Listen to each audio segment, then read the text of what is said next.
Hey everyone, it is Evan here from the Trade Risk on Tuesday, June 26th, here with a midweek market recap video. We're going to cover all of the major markets and the current market environment. So it feels good to be back. I apologize, I missed last Friday's weekend video, but we are back on schedule. Every Tuesday and Friday going forward should be good to go. You can subscribe on YouTube to stay up to date with all of the latest videos that we publish. So let's jump into the action here with the S&P 500 cash market weekly time frame right now. Each bar represents 1 week worth of trading. And we can see here it is only Tuesday, but we are down a little over 1% now in the S&P 500. If we zoom in and look at this week's action, we are well off of the lows of the week right now, but not without some technical damage that we're still sustaining here. So looking at this weekly time frame, I think the critical level to point out here, and this will become a little more clear when we go down to the daily, is this yellow line on my chart, this horizontal level. It's about 2740, 2745 or so. This is where we topped out for the month of May until we finally broke out in the first week of June here above this resistance level of 2740. But as you can see over these past 3 weeks now, we have really just kind of topped out there and just slid lower, and we are now back below this breakout level of 2740. So for me, on this weekly time frame here, it is a much more neutral stance. You can see we also lost now this 8-period exponential moving average on the weekly chart. We're kind of sandwiched in between a 20-period and an 8-period here. So that is at least a little bit kind of a neutral rating there. But again, it is early in the week. It is only Tuesday. So as you can see, if this bounce continues to get more energy and we do reclaim 2740, we do, completely reverse the losses here, that would be a good and encouraging stand by the bulls. But it's on them at this point to prove that they can do it, because we are suffering some losses here. Now, the other thing I want to point out is this trend line, this big yellow trend line that has been on my chart for a while now, that starts us off, that extends from the 2016 lows. So this is really the slope of the multi-year run that we've seen in the S&P 500. And we talked way back earlier in the year about these multiple kind of tests of it or tags of it, and everything has held on the slope of this rally so far. You can see the tails briefly undercut it, and you can draw this trend line a little more precisely or different than I did on my chart, but it's a general guideline here. And you can see now we are still above this level, but let's just point out here, if we were to draw from where we are right now down to roughly where this trend line extends to, around 2676 or so, it's less than 2% away. So even though it does look like we do have some distance here, and we certainly do, a 2% move is really what what the market's traded down just on Monday. So if we suddenly saw another sort of 2% down day, if we saw some more selling pressure come in here in the S&P 500, we would very quickly be starting to test at this point, a major trend line, a multi-year trend line that has been in place and holding, that this market has held above for the past, since the start of 2016. So that is something that, again, risk happens fast. So just keep that in the back of your mind. We are still above it, not trying to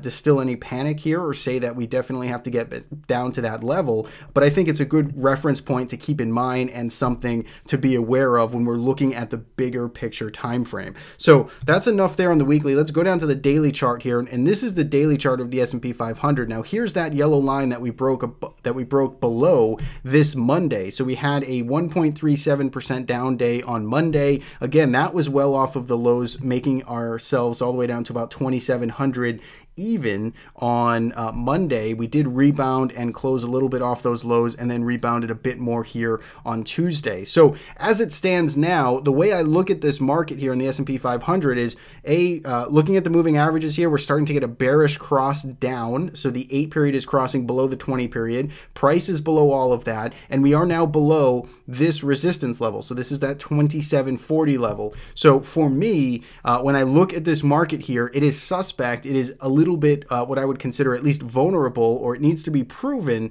now by the bulls that they are in control here and that the brunt of the selling is over. And the way that they can prove that, the way I look at markets, is by reclaiming this 2740 level. I'd like to see us get back above there. It doesn't have to be tomorrow, but I'm going to be a little more sitting on my hands and patient until it can prove that it can reclaim this level.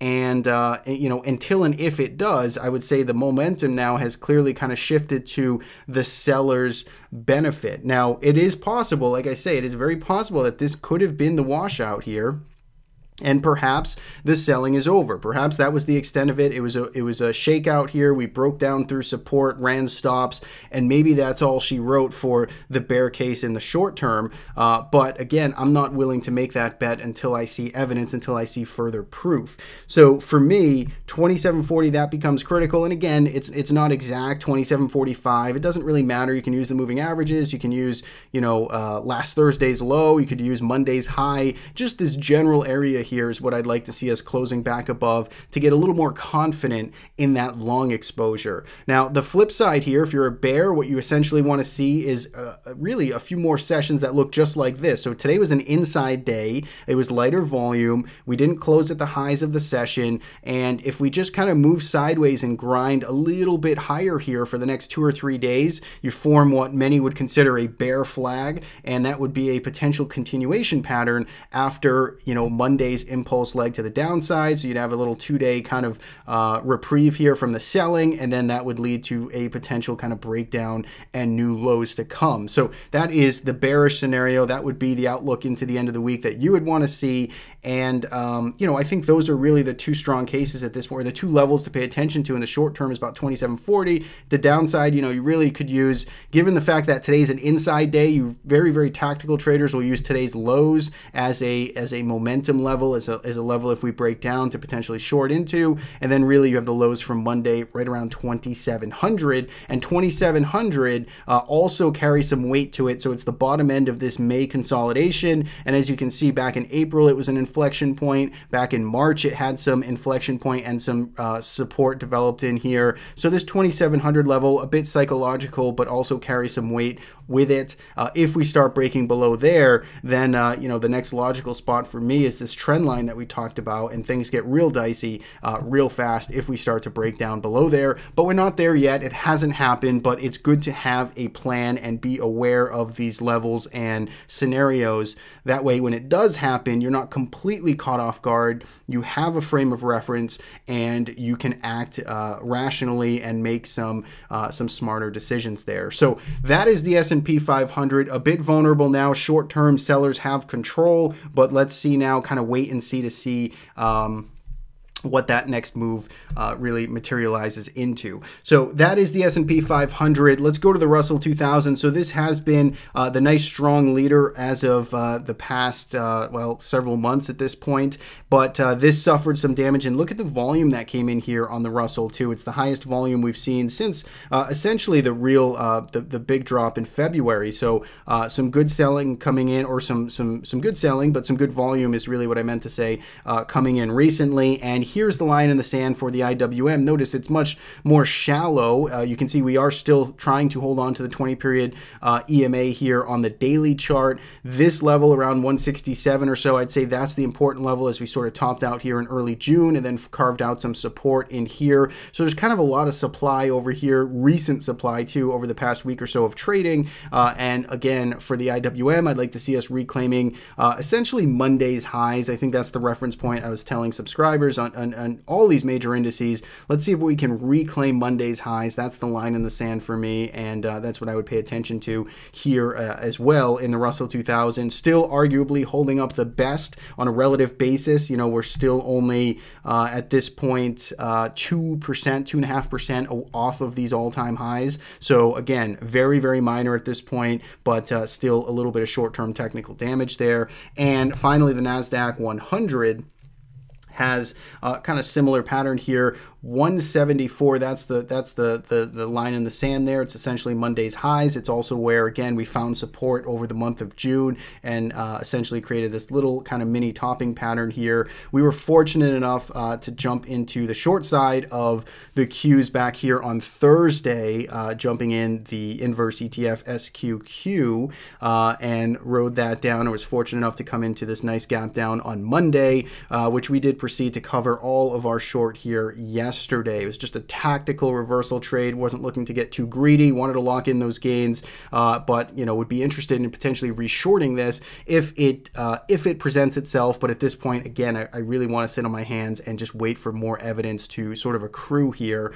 But did get a nice little short trade in that, and now we're kind of sitting on our hands again. Inside session closed well off of the highs of the day. Let us see how this resolves itself. 171, and then on the upside here, 174 to pay attention to. One final reminder here is that we are shaping up, I believe it's the end of the quarter. Correct me if I'm wrong. I believe June rounds out the second quarter and the month, and of course the week, and then Friday the day. So we have lots of what we consider just closing closing prices that we're going to be getting at the end of this week. So if you want to start, I'm not going to go through them now, but pull up those monthly charts, those quarterly charts. I know they seem really long, but I mean, even the Qs here, right? So again, wasn't planning on getting into the monthly chart here, but look how significant this level is on a monthly basis here. So again, starting back in January of 2018, we topped out right around 171 or so. We have these long tails, screeching all the way down to 150. But notice we've really just carved out a 155 to 170 level. This month we tried to escape to the upside here, but especially if we sell off another 1%, or if we end the month here on the lows, and we just have this big kind of topping failed breakout attempt here in the NASDAQ 100. So draw from that, what you will, depending on your time frame and strategy. That could be a little bit different. So pay attention to that. Weekly, monthly, and quarterly closes at the end of this week. So let us get into some other markets now. Hopefully those levels were helpful for you. Let's go to the TLT, which is the long bond here. You can see we're up 37 basis points on the week right now. So bulls still clinging on to it. Not really seeing a tremendous rotation into here, given the selling that we saw on Monday. Didn't really see a massive move into the bonds, but it is still holding up here in the short term. It's, structurally, the weekly longer term trend here is really just sideways in this 116 to 123 range. We're mostly in the middle of it to the upper end of it. Doesn't look like we're getting out of it anytime soon, but in the very, very short term, the trend does remain higher with some resistance around 121 just above price. So that's TLT. Let's go to oil next, which had a big recovery move here, 3.63% to the upside, and volume starting to really come in here on this past rise back up towards the May highs here. Let's go to the weekly chart first. It is up 1.78%. Last week had a 7.5% move to the upside. So we're really very quickly starting to move back towards the year-to-date highs, the May highs here. It kind of checked back to this weekly rising 20-period exponential moving average here, and now it is finding some support and making its way back towards those old highs. So bulls very much in control here again to the upside. Short-term trend momentum favors the buyers at this point. We did even reclaim this old slope in here, so probably need to redraw some of these levels, but what's important to know is, at least in the short term, trend does remain higher. Natural gas, a little more sluggish here. Really hasn't done anything for the past month or so of trading. It made a couple of attempts to break out of this and resolve higher, but as we can see here, just really hasn't been able to materialize a meaningful uptrend. So mostly just moving sideways. Tough to draw many other conclusions here. Let's see how this ends up resolving itself. There's some clear support around 2330 with some clear resistance around 2430. And the metals will finish off there. Gold just continues to get poleaxed here. It is in a downtrend in the short term, very clearly. That hasn't changed now. If we go to the weekly chart, this does look vulnerable. This does look like it is just kind of waterfalling lower here, and it just is not respecting support at this point, and sellers are very much in control. Silver is still holding on though, so silver hasn't given it this support level up. This has been holding all year, 1530 for the past 5 or so months. Lots of fuel in here, made a couple of attempts to break out to the upside. Those all proved to be false moves, false breakouts, but yet we haven't quite lost this support. So I think this is an interesting level. It's sitting on support. It's going to be a big one to watch. So 1530 or so. Let's see how that ends up, especially on the week or so as it grinds around this this multi-month level. So that is what I have for this week's midweek market update. Hopefully you guys are managing this volatility well. Hopefully this video has been helpful. And as always, thank you so much for watching. You can subscribe on YouTube, as I mentioned at the top of the video, if you want to stay updated. And tomorrow I should be back with some trade ideas for you shorter term, intermediate term, actually really all of you technical momentum or trend traders. So that is it for me. Thanks again, and talk to you tomorrow.